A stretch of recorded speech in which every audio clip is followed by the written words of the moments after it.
రాకాలోకంకి స్వాగతం. ఈ కంటెంట్ మీకు నచ్చినట్టయితే లైక్ చేయండి, మీ బంధుమిత్రులకు షేర్ చేయండి. ఇప్పటివరకు సబ్స్క్రైబ్ చేసుకోకపోతే సబ్స్క్రైబ్ బటన్ని నొక్కండి, అదేవిధంగా బెల్ ఐకాన్ని కూడా నొక్కండి. మిత్రులారా, పహల్గాంలో నిరపరాధులు నిరాయుధులైనటువంటి పర్యాటకులపైన దాడి చేసి పాకిస్తాన్ చాలా పెద్ద తప్పు చేసిందా? అవును. ఎందుకంటే ఒక రకంగా చెప్పాలంటే పాకిస్తాన్ తన గోతిని తానే తవ్వుకుంది.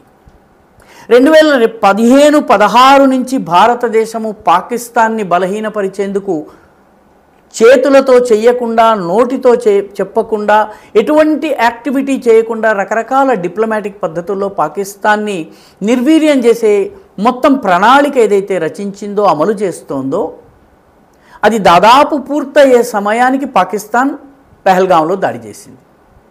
ఒక్క రకంగా చెప్పాలన్నట్టయితే శిశుపాలుడి 100వ తప్పు లాంటిది ఇది. స్తంభాన్ని హిరణ్యకశిపుడు బద్దలగొట్టినటువంటి సందర్భం ఎలాంటిదో ఇది అలాంటిది. ఎందుకంటే భారతదేశము ఇప్పటికే పాకిస్తాన్ యొక్క అన్ని సమస్యలకి మూలం పాకిస్తాన్ యొక్క వాటర్ స్కేర్సిటీ.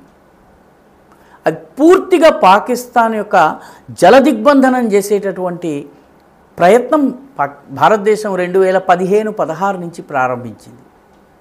ఇప్పటికే పాకిస్తాన్కి భారతదేశంతో సన్నిహిత మైత్రి ఉంటూ, పాకిస్తాన్కి పశ్చిమాన పక్కలో బలంగా ఉన్నటువంటి ఆఫ్ఘనిస్తాన్ తోటి అమూదరియా కావచ్చును, కాబూలు కావచ్చును, ఈ నదీ జలాల పంపిణీ విషయంలో పాకిస్తాన్కి ఆఫ్ఘనిస్తాన్కి గొడవ ఉంది.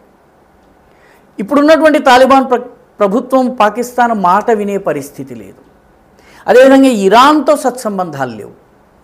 అంటే పొరుగున ఉన్నటువంటి 3-4 దేశాల్లో రెండింటితో సంబంధాలు లేవు. ఇదే సమయంలో భారతదేశము పూర్తిగా జలపరంగా పాకిస్తాన్ ఇబ్బంది పెట్టేటటువంటి ప్రయత్నాలు చేస్తూ వచ్చింది. ఎందుకంటే పాకిస్తాన్ ఉగ్రవాదాన్ని ఆపు చేయాలంటే ఏకైక మార్గము పాకిస్తాన్కి కావలసినటువంటి నీటి సరఫరా, దానిని దెబ్బకొట్టడం. ఉరీ దాడులు జరిగిన తరువాత నుంచే, పఠాన్కోట్ దాడుల తరువాత నుంచే మనము ఈ సింధు జలాల ఒప్పందం ఏదైతే భారత పాకిస్తాన్ మధ్య ఉందో దానిని పునఃసమీక్షించాలని చెప్పి మనం అడుగుతూ వచ్చాం. ఎందుకంటే సింధు జలాలకు సంబంధించినంత వరకు మన దేశానికి సట్లెజ్, బియాస్, రావి నదులలోని జలం వస్తుంది. కానీ వాటిని పూర్తిగా వినియోగించని కారణంగా అది పాకిస్తాన్లోని కొన్ని ప్రాంతాలకు వెళ్తుంది. చెనాబ్, జలం, సింధ్, ఈ 3 నదులు ఈ జలంలో అధిక భాగం పాకిస్తాన్కి. అయితే మన వంతు నీళ్లను కూడా మనం వాడుకోవాల్సిన 20% వాటర్ కూడా పాకిస్తాన్కి వెళ్తోంది. పాకిస్తాన్ దాన్ని ఉపయోగించుకుంటూ వస్తుంది. సో ఈ సమయంలో పాకిస్తాన్ ఈ సింధు జలాల ఒప్పందాన్ని పునఃసమీక్షించాలని చెప్పి భారత్ గత 7-8 సంవత్సరాలుగా అడుగుతూ వచ్చింది. అడగడమే కాదు, దీనిలో మనకు కావలసిన రీతిలో మనవంతు నీటి కోసం ప్రాజెక్టులు కట్టడం మొదలుపెట్టింది.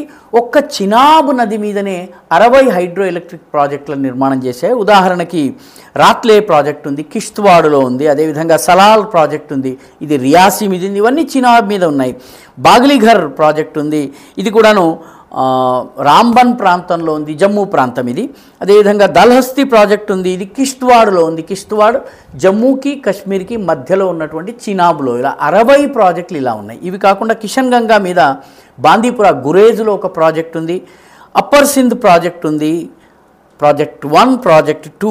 అదేవిధంగా సింధ్ ఫేజ్ 1 సంబంధించి సట్లెజ్ మీద ఒక ప్రాజెక్ట్ ఉంది, రావి కెనాల్ ప్రాజెక్ట్ ఉంది, Tulbul navigation, Wular lake project. ఈ రకంగా పాకిస్తాన్లోకి వెళ్ళేటటువంటి నీటి సరఫరాని, మనవంతు నీళ్లను మనం డైవర్ట్ చేసుకునే పనిని భారతదేశం చేపట్టింది.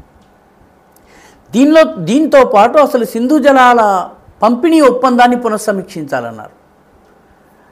ఆ ఒప్పందంలోని సెక్షన్ 12లో ఉన్నటువంటి సబ్సెక్షన్ 3 ప్రకారం ఏ దేశమైనా కూడా పునఃసమీక్షించాలని కోరవచ్చును. పరిస్థితి మారినట్లయితే, జనాభా పెరిగింది, భౌగోళిక పరిస్థితులు మారాయి, క్లైమేట్ చేంజ్ వచ్చింది, ఈ కారణాల వల్ల మళ్ళీ ఈ ఒప్పందాన్ని పునఃసమీక్షించాలని భారతదేశము గత 5-6 సంవత్సరాలుగా అడుగుతోంది. మనవంతు నీళ్లలో ప్రాజెక్టులు నిర్మాణం చేస్తోంది. కాబట్టి ఇప్పుడు ఈ పహల్గాం సంఘటన కాగానే భారత ప్రభుత్వము పునఃసమీక్ష జరగాలి. అప్పటి వరకు ఈ జల పంపిణీని మేము, ఈ ఒప్పందాన్ని మేము హోల్డ్లో పెడుతున్నాం, అబేయన్స్లో పెడుతున్నాము. అంటే పాకిస్తాన్కి ఈ సమ్మర్లోనే నీటి కొరత రాబోతోంది. పాకిస్తాన్లోని 60% భూభాగానికి నీటి కొరత ఉంది. పాకిస్తాన్ పూర్తిగా వ్యవసాయ ఆధారిత దేశము, పరిశ్రమలు లేవు.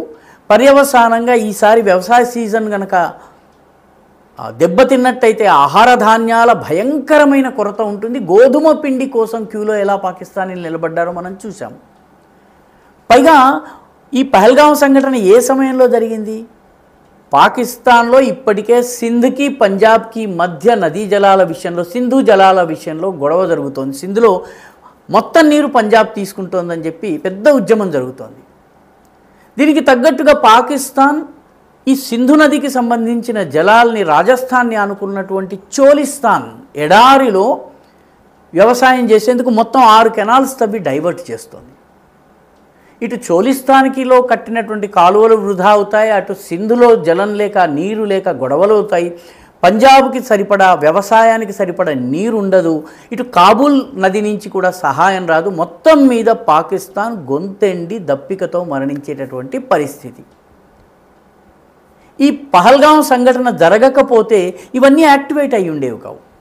ఇదంతా అన్ని అరేంజ్మెంట్స్ జరుగుతున్నప్పటికీ యాక్టివేట్ అయ్యి ఉండేవి కావు. పైగా పాకిస్తాన్ ఈ పహల్గాం సంఘటన చాలా తప్పుడు సమయంలో చేసింది. ఎందుకంటే ఈ సమయంలో అమెరికా యుక్రెయిన్ విషయంలో బిజీగా ఉంది, చైనా తైవాన్ విషయంలో చైనాని కంటైన్ చేసే విషయంలో బిజీగా ఉంది. కాబట్టి అమెరికా గాజా విషయంలో బిజీగా ఉంది. కాబట్టి పాకిస్తాన్ తలనొప్పిని పట్టించుకునే అవసరం లేదు, అమెరికాకి అవకాశం లేదు. పైగా అమెరికాకి ఇప్పుడు పాకిస్తాన్ అవసరం లేదు, ఎందుకంటే ఆఫ్ఘనిస్తాన్ని వాళ్ళు స్టెబిలైజ్ చేశారు. కాబట్టి ఆఫ్ఘనిస్తాన్లో తమ ప్రయోజనాల్ని కాపాడుకునేందుకు పాకిస్తాన్ భూమి వాళ్ళకి అవసరం లేదు. చైనా ఇప్పుడు అమెరికాని తట్టుకునేందుకు, ఈ టారిఫ్ వార్ని ఫైట్ చేసేందుకు భారత్తో వైరాన్ని తగ్గించుకునేటటువంటి పరిస్థితిలో ఉంది.